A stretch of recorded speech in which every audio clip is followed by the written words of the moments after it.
Apex Legends takes over the internet, people are worried about Anthem, and the Metro Exodus drama continues. My name is Force. Welcome back to the Force feed, the internet's #1 gaming news show. Yes, but don't just take it from me, listen to this guy's review. Why not run a different title, you hack clickbaiting fuck worthless scumbag? And gamers know everything you are going to talk about already. We're gamers. Get a new hobby, this one's already oversaturated by D-bags like yourself puking out alarmist negativity every single fucking day. Do the world a favor and delete your channel. No sir, I will not delete my channel, thank you very much. This is in fact the #1 gaming news show people have been begging for it to return for years, and now that I'm back, I'm not going away, so get used to seeing this dumb face. Freaking idiot. My favorite part is where he says, we're gamers, we already know the news. No shit, this is a recap plus my opinion.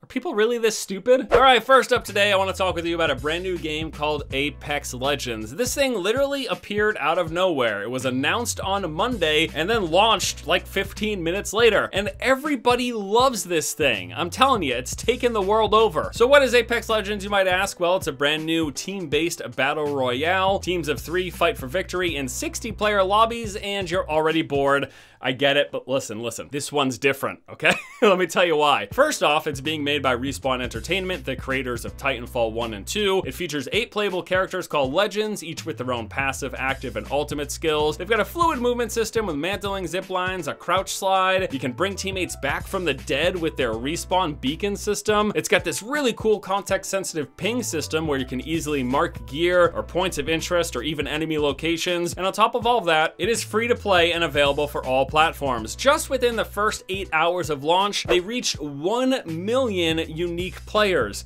Everyone is going nuts for this game. And you know what? There's a real freaking good reason. It's a fun ass game. I played it for a couple hours and I had a really good time. Now, I'll be the first to admit, I'm getting pretty tired of Battle Royale games. What I've played so far of Apex Legends, it seems to have a lot of staying power. There's a ton of polish. The game's got so much character, the different personalities of the Legends. I like that it's like this class-based system with these skills. Everything about it feels so good and intuitive. It's really gonna be a battle royale that I think has some legs. Now, if you're tired of battle royale in general, I don't know that this thing's gonna change your mind, but if you're looking for a new one to play, you gotta check out Apex Legends. Now, my favorite thing about all of this, though, is that this is an EA game. The same EA that doomed Anthem, already ruined Anthem, crippling Anthem's launch. It's that EA. But for whatever reason, people are disregarding the fact that EA is making this game. It was all due to some smart marketing decisions. The developer knew that this was gonna happen, and they basically didn't talk about the game because they know how much people hate EA. In an interview with Eurogamer, they said, we're doing a free-to-play game with essentially loot boxes after we were bought by EA, and it's not Titanfall 3. It's the perfect recipe for a marketing plan to go awry, so why have that? Let's just ship the game and let players play. Yeah, EA's involved, but isn't it pretty freaking fun? And everyone goes,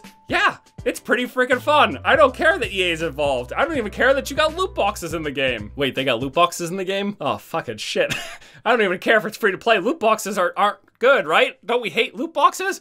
I'm pretty sure we hate loot boxes. All of that stuff aside, Apex Legends as a game itself is incredibly fun. Speaking of EA and Anthem, people are really concerned for the launch of Anthem, specifically in relation to the game's endgame. Last Friday, we saw a lift to the embargo talking about endgame content in Anthem. In fact, I put out my own video, which you should watch if you haven't already, thank you, basically recapping what the endgame is gonna be. And just as a synopsis, when Anthem launches, it's gonna consist of 3 stronghold dungeons, legendary contracts, which are basically repeatable quests, free play, which consist of events, world bosses, and recently we learned about cataclysms, which are just events that spawn world bosses, but anyways. And then finally, we have the raid style content, which we haven't officially seen yet. That'll come after launch. Well, after all this information came out, there was a collective response of, that's not enough to do.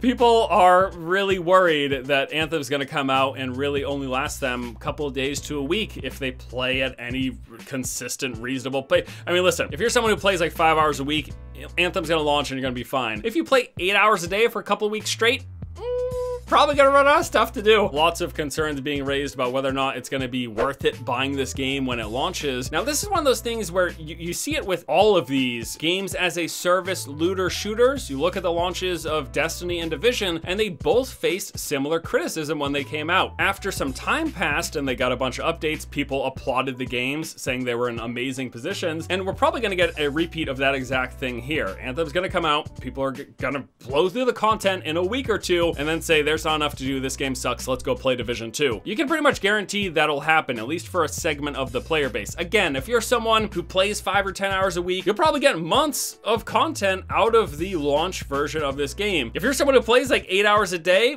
you're probably gonna get bored pretty darn quick. I think when it comes down to it, the answer for this is the answer for a lot of games, really. You should just wait. You should wait for the reviews to come out to say if the base game is good enough. You should wait for a couple weeks after launch to see how long the end game lasts people. You should wait even a couple of months to see when they start adding new content. Hell, wait an entire year and you can pick up what will likely be the best version of the game with all of the patches, the bug fixes, and the content additions that happened in that time frame. If you really just want the most bang for your buck, never buy one of these games at launch. Even games that feel somewhat complete get better as time goes on. The question really comes down to how much do you need for that initial base purchase to be happy with the spending. You know, if Anthem comes out and I play it for just a couple of weeks, I'll be pretty satisfied. We got Division 2 coming up, so it's not like there's nothing to move on to.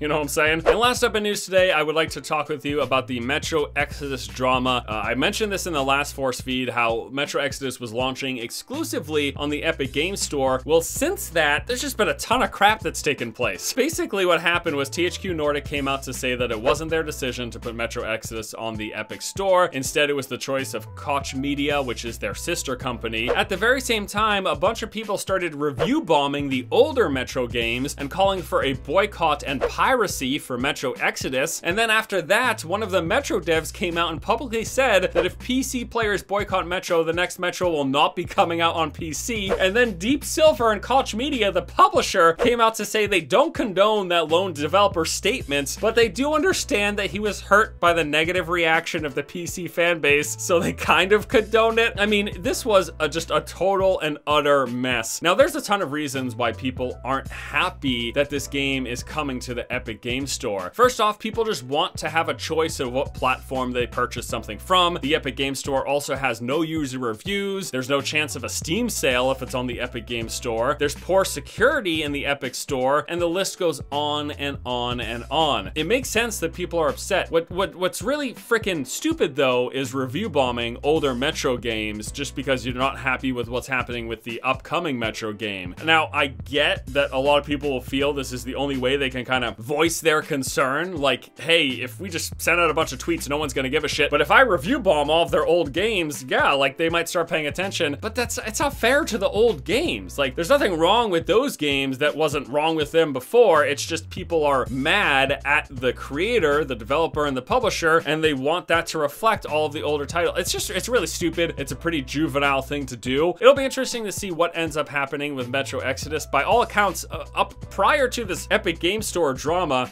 people were really excited for this game. Like, there was a lot of positive talk around all of the trailers that released and the first impressions that came out a week or two ago. People were pretty hyped about this game, but this recent move to get this year exclusivity on the Epic Games Store, there's a lot of the fan base that is clearly not very happy with it, and I suspect this isn't the end of the Metro Exodus drama.